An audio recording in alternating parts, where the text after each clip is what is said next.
तो आज सुबह सुबह मैं जल्दी उठ के अपने लिए नाश्ते में बर्गर्स बना रहा था। रोज रोज दूध और बिस्कुट खाने के बाद मैं बोर हो गया था, इसलिए सोचा कि नाश्ते में आज कुछ नया ट्राई करते हैं। लेकिन बर्गर बनाते बनाते मुझे याद आया कि बर्गर में डालने के लिए चीज और केचप तो है ही नहीं। तो मैंने सोचा कि फिर अभी मार्केट से जाके फटाफट चीज और केचप लेके आ जाता हूँ। तो इसलिए फटाफट मैं अपने घर से बाहर निकल जाता हूँ। लेकिन जैसे ही मैं अपने गैरेज की तरफ पहुँचता हूँ तो मुझे दिखाई देता है कि मेरी गाड़ी तो वहाँ पे है ही नहीं। और अब मेरे साथ ये क्या हो गया, मुझे समझ में नहीं आ रहा था। क्या मेरी स्कॉर्पियो फिर से चोरी हो गई थी? लेकिन थोड़ी देर के बाद मुझे याद आया कि ऐसा कुछ भी नहीं है। मैंने अपने स्कॉर्पियो को सर्विस सेंटर में रखवा के आया हूँ और सर्विस सेंटर वाले मुझे स्कॉर्पियो के बदले दूसरी गाड़ी यूज करने के लिए देने वाले थे, लेकिन उन्होंने कार अभी तक भेजी नहीं थी। तो इसलिए मैं उन्हें फोन लगा के बोलने लगता हूँ, हेलो, महिंद्रा शोरूम से बात कर रहे हैं? अब बोलिए सर, हम आपकी क्या मदद कर सकते हैं? सर, मेरी गाड़ी तो आपके सर्विस सेंटर में है, लेकिन उसके बदले मुझे दूसरी गाड़ी आपने यूज करने के लिए दी नहीं अभी तक। सॉरी सर, अभी हमारे पास कोई गाड़ी अवेलेबल नहीं है ना। वो सब मुझे नहीं पता, मुझे तो कोई ना कोई गाड़ी यूज करने के लिए चाहिए, वरना मैं केस कर दूंगा। और इतना बोल के मैं फोन रख देता हूँ। अब पूरे 10 मिनट इंतजार करने के बाद फाइनली महिंद्रा शोरूम से मेरे घर पे एक ट्रक आ गया था। लेकिन मुझे नहीं मालूम था कि ये मेरे घर पे ऐसी गाड़ी भेजने वाले हैं जो कि मैंने सोचा भी नहीं होगा। इस गाड़ी को मैंने आज से पहले महिंद्रा के शोरूम में कभी नहीं देखा था। फिर उसके बाद ट्रक ड्राइवर घर के सामने ट्रक को पार्क कर देता है और फिर ट्रक से उतर के मेरे पास आके मुझे बोलने लगता है, सर ये रही आपकी गाड़ी। ये सुन के मैं उसे बोलने लगता हूँ कि भाई ये कौन सी गाड़ी है? वो सब मुझे नहीं मालूम, मुझे गाड़ी पहुँचाने को बोला, मैंने वो किया। तो भाई इसमें पेट्रोल वेट्रोल डालना पड़ेगा या फिर पहले से डाल के लाए हो? अरे भाई इसमें पेट्रोल नहीं डालता, ये कार इलेक्ट्रिक है, इसको मैं शोरूम से चार्ज करा के लाया हूँ। और इस गाड़ी को लेने से पहले कुछ शर्तें सुन लो। अगर इस गाड़ी का एक्सीडेंट होता है या इस पे एक छोटी सी खरोच भी आती है या फिर छोटी मोटी कोई भी दिक्कत होती है तो इसकी सारी की सारी जिम्मेदारी तुम्हारी होगी। हाँ भाई, ये सब मैं जानता हूँ। और कुछ बोलना है क्या? हाँ तो सर साइन मार के गाड़ी ले लो।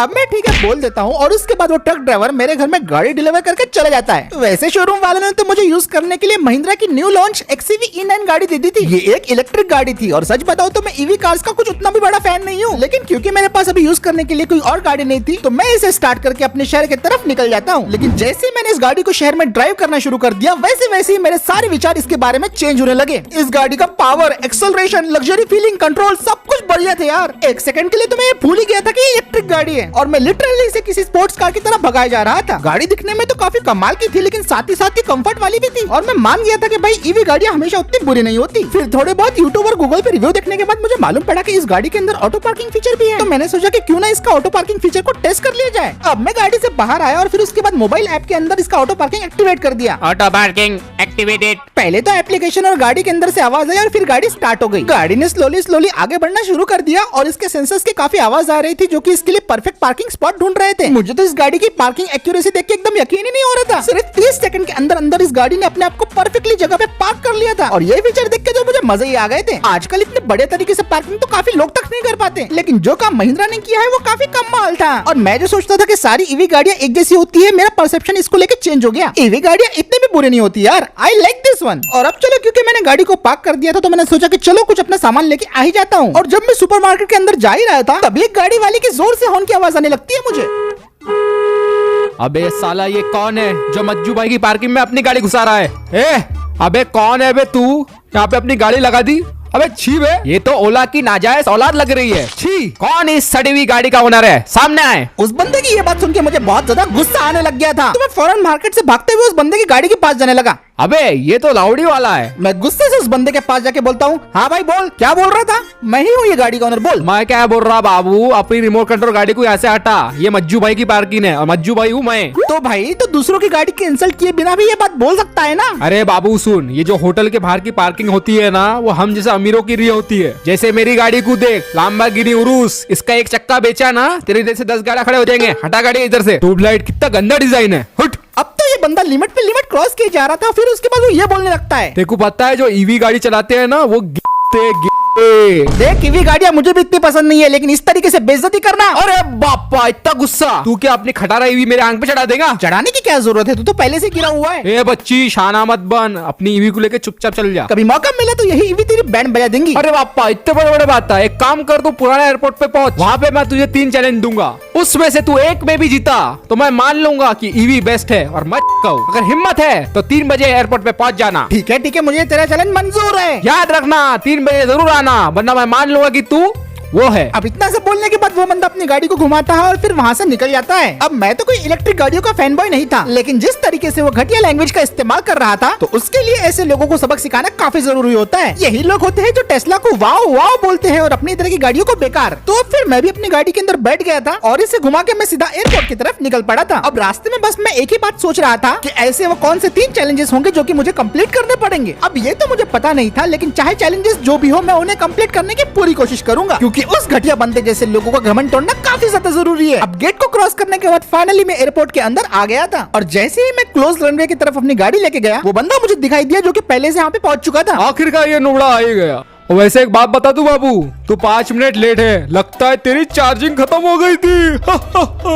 ये बंदा अभी भी मेरी टांग खींचे जा रहा था, तो इसकी बातों को इग्नोर करके मैं सीधा इसके पास गया और उसे जाके बोलने लगा, ले भाई आ गया हूँ मैं, अब बोल। ज्यादा कुछ नहीं, जैसा मैं बोलूंगा वैसा वैसा करना पड़ेगा। ए भाई क्या करना होगा मुझे, क्या बोल रहा है तू? अरे बाबू मैं भी वैसा नहीं हूँ, मैं तेरे को बताता करना क्या है। तो थोड़ा डिटेल में बोलना भाई कि करना क्या होगा, क्या है चैलेंजेस। पहले हम करने जा रहे हैं tug of war. Tug of war, क्या बात है। तो दोस्तों ये दोनों के दोनों नुबड़े टग ऑफ वॉर करने जा रहे हैं। रूल सिंपल है जी, ये लो बैरियर को जिसने टच किया वो हार जाएगा। ओह माय गॉड, हम ये क्या देख रहे हैं, उस वाला तो कुछ ज्यादा ही घमंड में लग रहा है। अबे घमंड तो रहेगा ना, मेरे पास उरूस है उरूस। तो दोस्तों ऐसे लोगों का हम कुछ भी नहीं कर सकते। तो अब चलिए अपने मैच की तरफ। 3, 2, 1।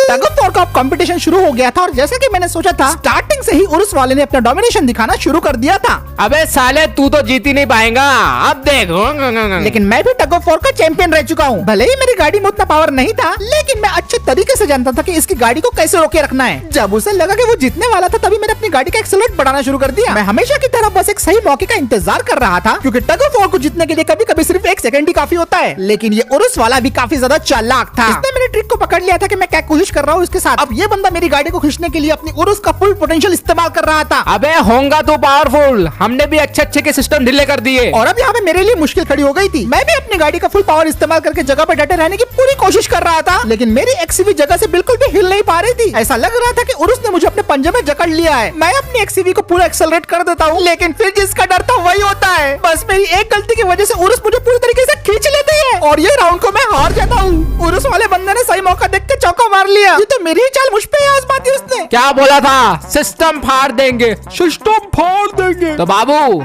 ये राउंड होता है मेरे नाम पर, समझा क्या? फिर वो बंदा गाड़ी से उतर के मेरे पास आके मुझे बोलने लगता है, क्यों बे बच्ची, पहले राउंड में हवा निकल गई, फुग्गे की ऐसी, क्या हुआ? मैं भी गाड़ी से उतर के उसे बोलने लगता हूँ कि भाई ये पहली बार है जब मैं कोई टग ऑफ वॉर हारा हूँ। बाबू मेरी एक बात भेजे में बिठा ले, ये तो तू पहली बार हारा है, अब तो और हारेगा, तैयार हो जा। लेकिन मेरा ध्यान थोड़ा सा हट गया था, वरना मैं हर बार टग ऑफ वॉर। चल अब ज्यादा रोने की जरूरत नहीं है, अगले गेम की बारी है। वैसे ही अगला गेम हमारा क्या होने वाला है? और अब हमारा अगला गेम कुछ ऐसा है जो किसी ने सोचा नहीं होगा। क्यों बाबू, देख के तोते उड़ गए ना? क्योंकि इस चैलेंज में रहेंगे 5 ST और इसके ऊपर से लगाना है आपको जंप। जिस कार ने इस 5 ST के ऊपर से जंप लगा ली, वही कार इस राउंड की विजेता होंगी। ए बैकग्राउंड हटे, समझ में आ गया। क्यों रे बाबू, अभी से पसीना छूट गया क्या है तेरी गेवी, इसे पार नहीं कर पाएंगी? ऐसी कोई बात नहीं है, मैं इस चैलेंज को आराम से पार कर लूंगा। चल भाई ठीक है, शुरू करते हैं बिना किसी पेट्रोल से।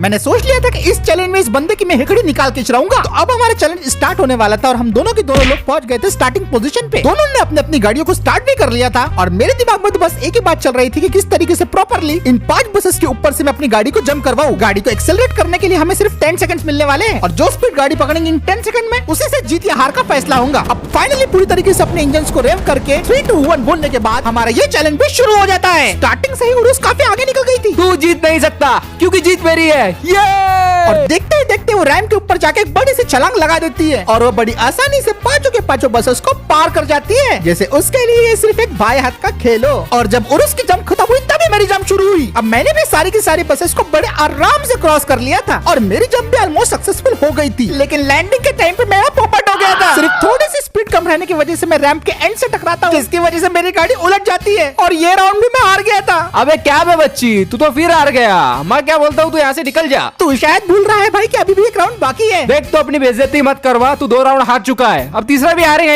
निकल जा यहाँ से, चल जा बेटा अपनी गाड़ी को चार्ज कर ले, चल निकल। मेरी गाड़ी में अभी भी बहुत चार्जिंग है और वो तेरा फाइनल राउंड होगा नुबड़े। वैसे मैं तुझे नुबड़ा बोलना तो नहीं चाहता, पर मुझे नुबड़ा बोलना पड़ रहा है क्योंकि जो मैं बोलना चाहता हूँ अगर मैंने वो बोल दिया तो ये वीडियो एज रिस्ट्रिक्टेड हो जाएगा, समझा? चल चल जान मत दे, चैलेंज को शुरू करते हैं। अब हमारा फाइनल चैलेंज था 1 किलोमीटर की ड्रैग रेस और इसी से निकलेगा असली विनर। आज सारा जुकाम हो गया।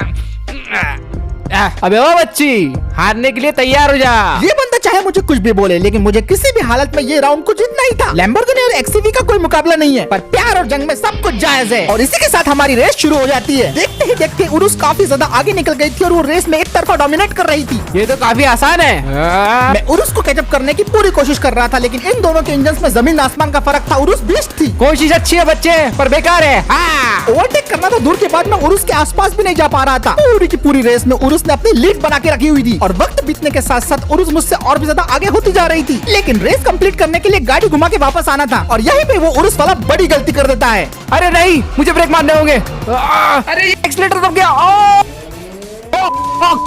अब ये गलती सेम मैं ना करूं, इसलिए मैं वही करता हूं जिसमें मैं एक्सपर्ट हूं। क्योंकि ये ईवी एक रियल व्हील ड्राइव गाड़ी है, तो हैंड ब्रेक लगा के मैं इसे ड्रिफ्ट करने की कोशिश करता हूं।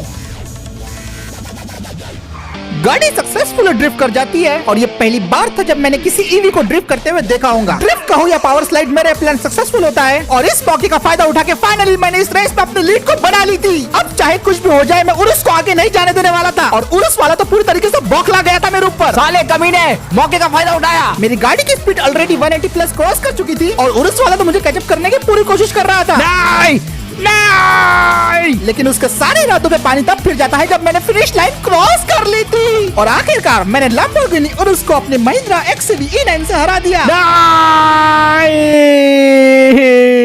वैसे तो यकीन मुझे भी नहीं हो रहा था, क्योंकि शुरुआत के 2 राउंड तो मैं बुरी तरीके से हार गया था, लेकिन ये राउंड का विनर तो मैं ही हूँ। एक मिनट बच्ची, ये नहीं हो सकता। नहीं, ऐसा नहीं हो सकता। एक खिलौने से दिखने वाली गाड़ी ने, जो ईवी है, उसने मुझे हरा दिया। अब फिर मैं वो बंदे के पास जाके बोलने लगता हूँ कि क्यों भाई, आ गया स्वाद। मैं ये बात मान नहीं सकता। जरूर ये कोई सपना है। ये कोई सपना नहीं है, तू हार चुका है मेरे भाई। नहीं, तू झूठ बोल रहा है। मैं कभी नहीं हारता। लेकिन तू महिंद्रा एक्सयूवी से हार चुका है भाई। पर बच्ची, तूने ये कैसे कर दिया? मेरे पास तो लैम्बोर्गिनी उरुस है। गाड़ी कौन सी है इससे फर्क नहीं पड़ता, गाड़ी कौन चला रहा है उससे फर्क पड़ता है। तू क्या बोल रहा है? क्या ड्राइवर का अच्छा होना जरूरी है? क्या कार कोई मैटर नहीं रखती? बिल्कुल, पहले अच्छे ड्राइवर बनो, बाद में गाड़ी को देखना। तो इसका मतलब क्या अभी तक मैं चूतिया पा कर रहा था? शायद से तुम वही कर रहे थे। उम्मीद है आज के बाद तुम ऐसी हरकतें नहीं करोगे और हर एक गाड़ी और ड्राइवर की इज्जत करोगे। आज इस बंदे को मैंने अच्छा सबक सिखा दिया था और आइंदा से मुझे नहीं लगता ये बंदा किसी और गाड़ी की और किसी ड्राइवर की इस तरीके से बेइज्जती करेगा। और क्योंकि अब मुझे बहुत जोरों की भूख लग रही थी, तो मैंने अपनी एक्सयूवी को स्टार्ट किया और मस्त घुमा के वहाँ से निकल पड़ा। आज बस मेरी लैम्बोर्गिनी नहीं हारी, मेरी इज्जत, मेरा सम्मान, सब कुछ हार गया मैं। इसका बदला मैं जरूर लूंगा। ये पागल है साला। तो फिर इसी के साथ दोस्तों आज का वीडियो यहीं पे खत्म करते हैं। उम्मीद है आज का ये वीडियो आपको पसंद आया होगा। अगर आपको ये वीडियो पसंद आया है तो इस वीडियो पे एक लाइक शेयर कर दो। चैनल को पहली बार देखते तो सब्सक्राइब करना बिल्कुल भी मत भूलना और मैं मिलता हूँ दोस्तों आपसे अगले वीडियो में।